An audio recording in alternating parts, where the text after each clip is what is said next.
mar hospital kata mar Ahero kata mar Nyakach.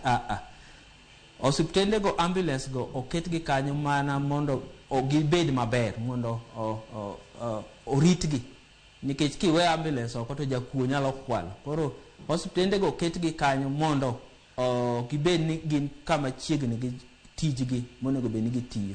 Ambulance ma Kisumu bedo run kata bedo control gi EOC masewacho no, kendo ng'ata man gi problem madwar ambulance, ambulance go gin nono. Mwamiyo ga thoro wasemiyo mine mapek namba 1 iluongo ni priority, nikech iyudo ni seche moko kaka awacho ni pesa mar dwe mar 7 leo, seche moko wabedo ga ni waonge pesa mondo wa fuel, mondo wami waket fuel ne ambulances gi. Seche go wabedo ga gi sinani marach matin, ng'ikruok. Omiyo mwatemo mondo waduok ni ambulance gi ma free gi within the county, wamiyo priority mokwongo ne mine makonyore kata mine mapek. Omiyo mine mapek mora mora mani hospital mantie Kisumu County en nono kwa mi referral. Kendo wakonyo nyaka osiptende mag waluongo ni faith based.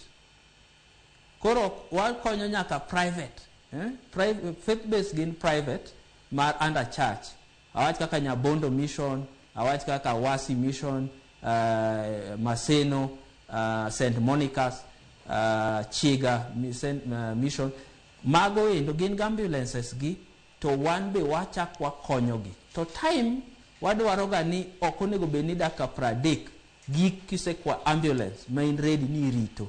Seche moko wanyalo rito nikech ambulance moko kethore. Koro moro mawach ni e sub county ni, ka moko ma sub county ka maybe okethore, sometimes seche moko nyalo bedo ni kao dakika molo 30 mondo yud ambulances. To watemo moloyo mondo within dakika 30 kokwa ambulance for referral, ta ambulance osedi kanyo mondo oter jatuo kama onego tere.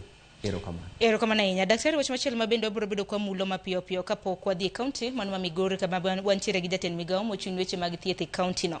Bende hotenre kod ikruok ma bende kaunti nitiere godo ahinya kama intiere kaunti